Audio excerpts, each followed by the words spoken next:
Welcome to the conference of the Global Apparel Sourcing Expo of the IAF. The IAF is the International Apparel Federation. My name is Matthijs Krité. I'm Secretary General of the IAF. At IAF, we unite industry associations from all over the world, from all continents. And uniting is our mission to create stronger, better, and more sustainable supply chains. Now, at the Global Apparel Sourcing Expo, we have brought together for you exhibitors from all over the world, but we have also added a conference. And we are proud and happy to be able to present to you some excellent world-class speakers on a number of topics that shape the industry currently. Sustainability, digitization, innovation, and sourcing trends that are taking place, that were already taking place before the COVID-19 epidemic, and that are shaped now by the COVID-19 crisis. One of the speakers that is going to talk about sustainability, and I'm proud to announce him, is Markus Wieser. And he is responsible for sustainability strategy at GORE-TEX, WJ Gore. We have known this company for long for its rigorous and strong marketing of high quality, valuable product.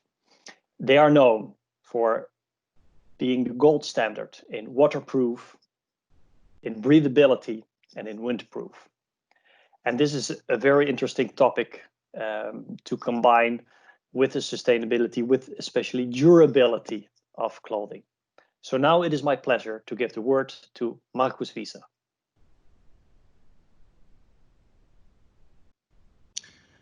Thank you, Matthijs. Thanks so much for having me today. It's really a great pleasure to join this conference. The format is also totally new to us, so I'm really excited by joining today, and I hope what I'm gonna share with you now will be meaningful for your day-to-day business. Circular economy.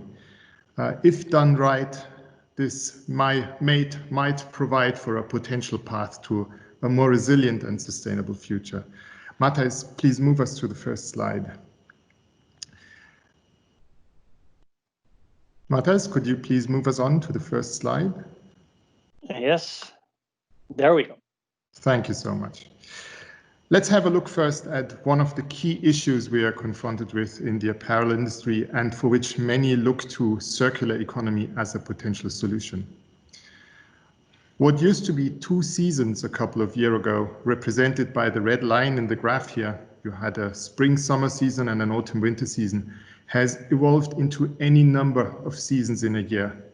Now, you'll of course see different shades of gray in different apparel segments here, but the general observation holds true for the whole apparel industry. And therefore, 5 years ago, the NGO Greenpeace raised their voice to overconsumption and overproduction.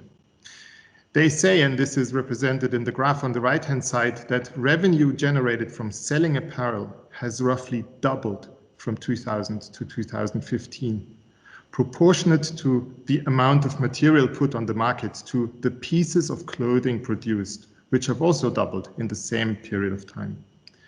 In 2015, the average consumer bought about 60% more items of clothing, 60%, but kept those only about half as long than in 2000.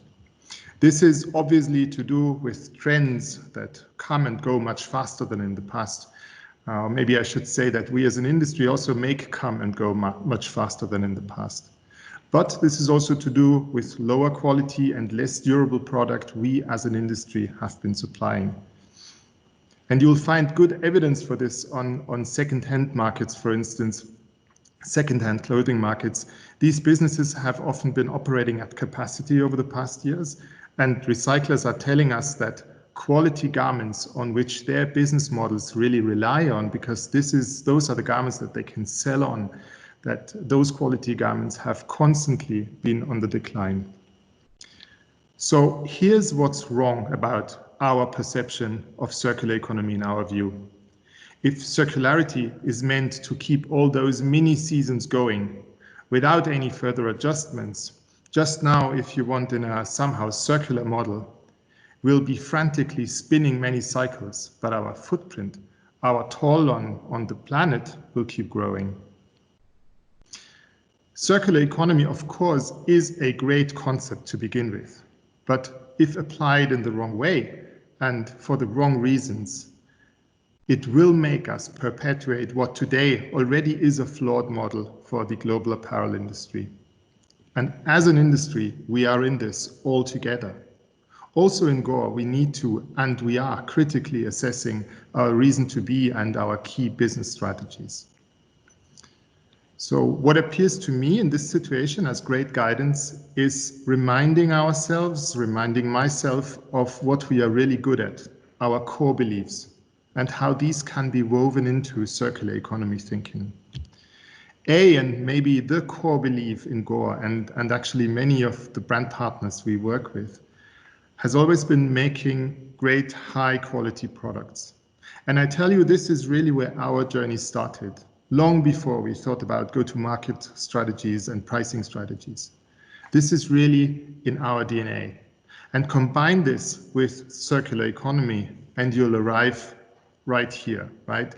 Make less and make better product that lasts longer. Less, better product that lasts longer. And build new businesses and services that leverage longer lifetime to enable additional value creation in this new order. Matthijs, next slide, please. Now, to what ends should we actually think in more circular terms? Thank you, Matthijs. Which are the problems we can really solve by applying circular economy, right? Well, first we can tame our hunger for virgin resources and for the wastefulness of our industry. And second, we can also reduce our contribution to global warming. The two charts on the left-hand side look into the amount of water and energy it takes to make and to care for just a normal t-shirt and a jacket, right? And credits here to Sandra Roos and her team at Ricey in Sweden for sharing those numbers last year. If I'm putting those numbers into context, what they tell you is that with the energy it takes to make and care for a t-shirt, you could run an average tea kettle for 7 hours non-stop in a row. And making and cleaning a jacket or a t-shirt requires roughly the same amount of water it takes to fill 80 average bathtubs. Right? And with that in mind, think about the garments in your closet. In other words, it takes an awful lot of resources to make apparel and to care for it. And since the bulk of these resources are coming down to the manufacturing of the products, low quality apparel, which need to be replaced after relatively short periods of time, really hurt. And with hurt, I mean not only like, the planet and the planetary boundaries, but also, eventually our wallets, right? Now let's turn to the picture on the right-hand side of the slide, 8%. So this is the current share of the global apparel and footwear industry in the world's greenhouse gas emissions, 8%. And if it wasn't for the pandemic, global apparel and footwear industry was forecasted to outgrow some other industries over the next 10 years, meaning that the footprint, the share in the global emissions, carbon emissions of our industry would even grow further.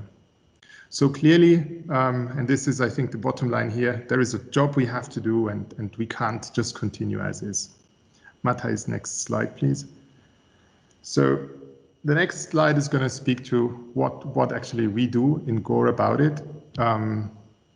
Just waiting for the slide to transition.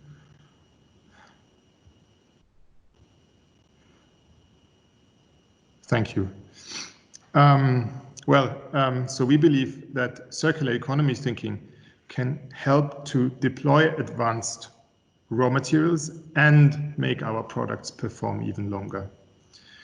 So you may wonder what actually a carrot and a radish are to do with saving resources, right? I think that's a really nice exemplification of how technology advancements can help to reduce impact and make better products. There's, of course, a myriad of ways to save on resources compared to conventional manufacturing techniques these days, right? And in this example, the reddish stands for traditional dyeing methods, which have been used for ages. So dyes are usually and basically applied to a fabric in a bath, putting color on the outside and less so on the inside. Same for reddish, right? You see it's right on the outside and white on the inside. Alternative technologies, though, allow for adding colored pigments to the fiber from which yarns and eventually fabrics and finished product like jackets are made. So likewise to the carrot, the fabric is colored all the way through. This procedure, which goes by the name solution dyeing or dope dyeing, can save up to 50% of the water used for conventional dyeing methods, processes.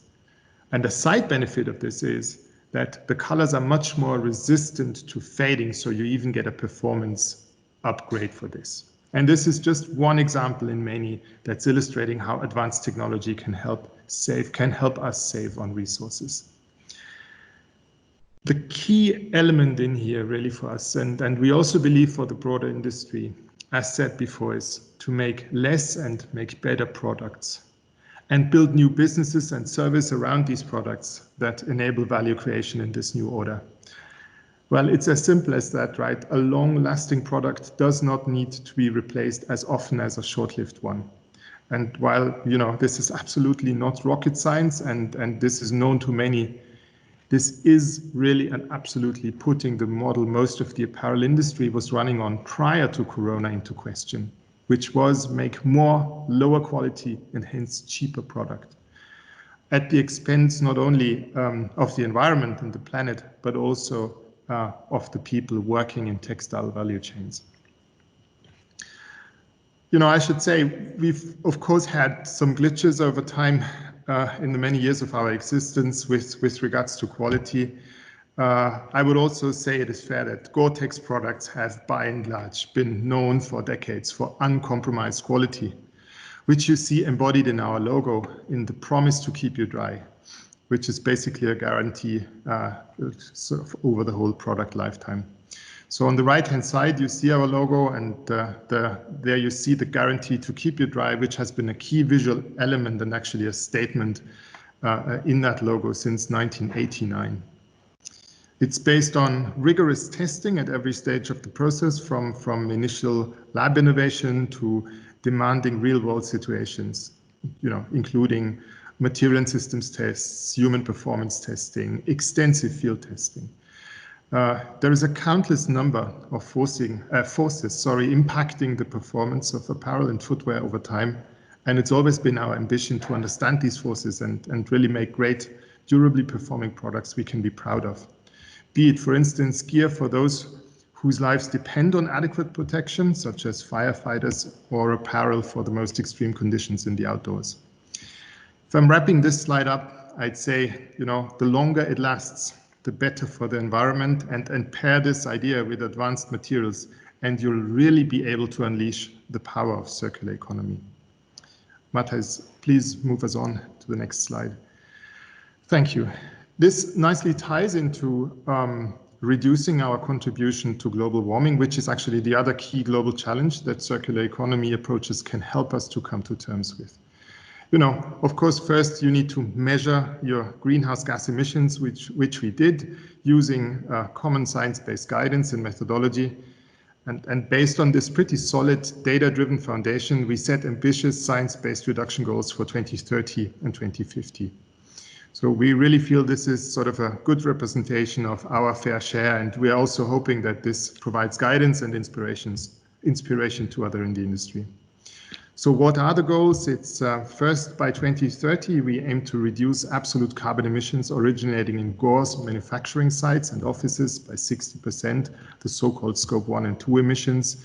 We'll reduce energy consumption even further, and we'll massively shift sourcing to renewable energy.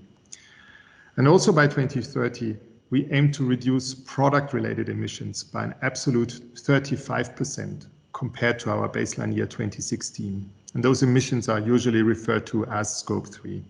This is really where circular economy comes into play again, right? We'll keep lowering the footprint of our materials portfolio, for instance, by using more non-virgin materials. Think of recycled yarns or fabrics, for instance, where our supply chain partners have been making fantastic strides really over the past couple of years. Many polyester fabrics today can already be made from recycled raw materials.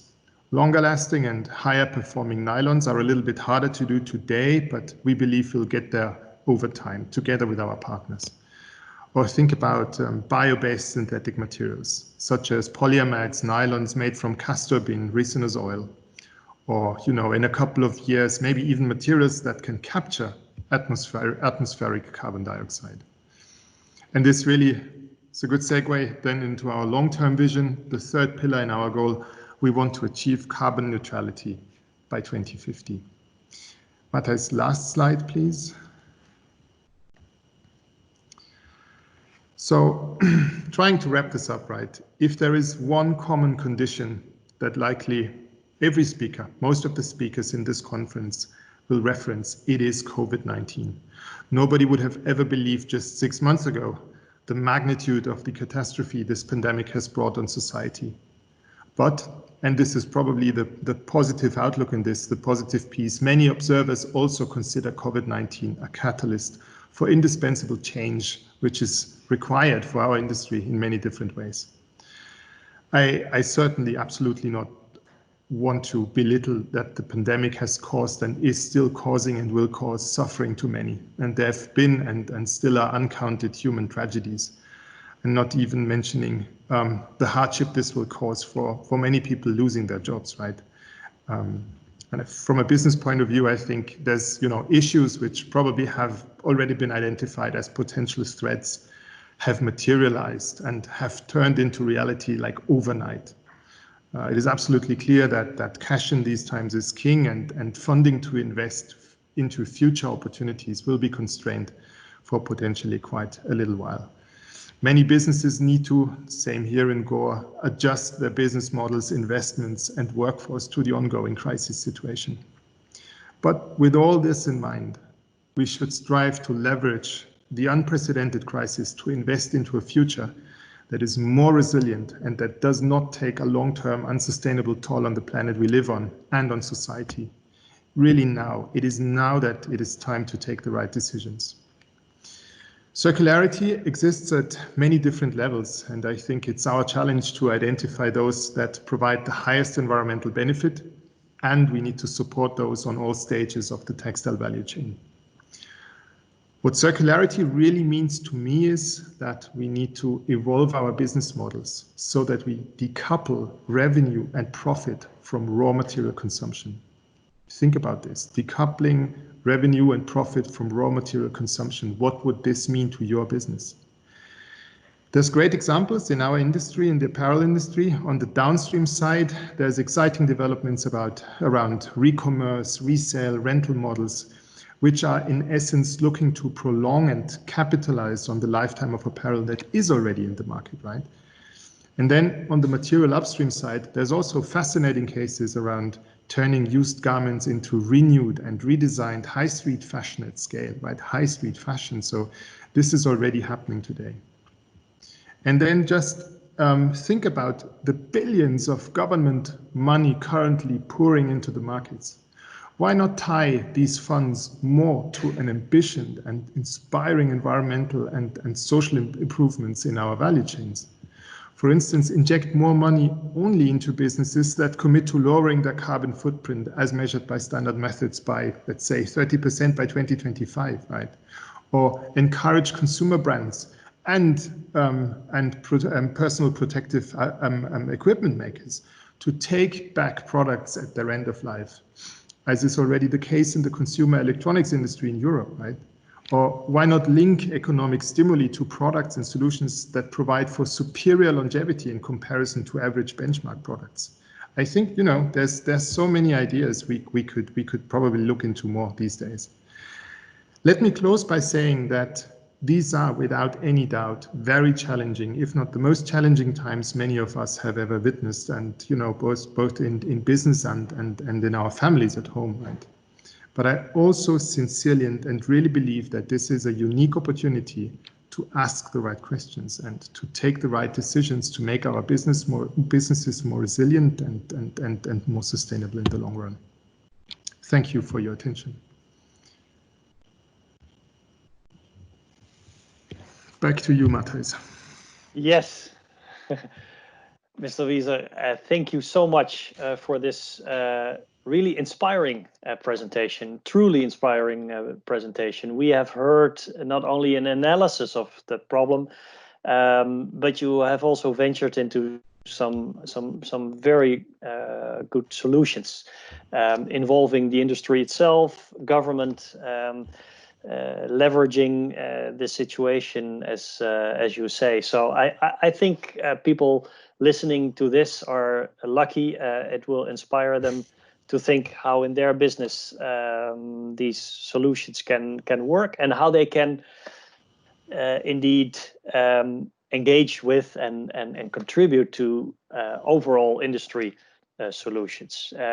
And also going back to what you say, I think that the foundations are clear, right? So overproduction leads to an overextension of the resources of our planet. So we have to do something about that. That is very clear. But we knew that 5 years ago and 10 years ago, and maybe now some solutions are getting into our sights a little bit clearer. I've always admired the marketing of Gore, which I think is also part of the solution, because if you have to communicate value to consumers. If consumers don't understand the value, they're not going to spend the money. And that is such a pity when the value is actually there. And the money from the consumer is needed to make all those investments to improve the product. So it has to start somewhere, and I think you have been doing a fantastic job. So before we wrap up, just a brief question. What if you were to be able to change something in the industry or the ecosystem it works in, to get these changes going, what would be the first thing to sink your teeth in? What would be a change that you think can set a lot of other things in motion? It's a great question. Thank you. Well, I think, now many companies are really operating in crisis mode, and many companies are asking very fundamental questions about, who they want to be, but also what they can afford. And I think in these times,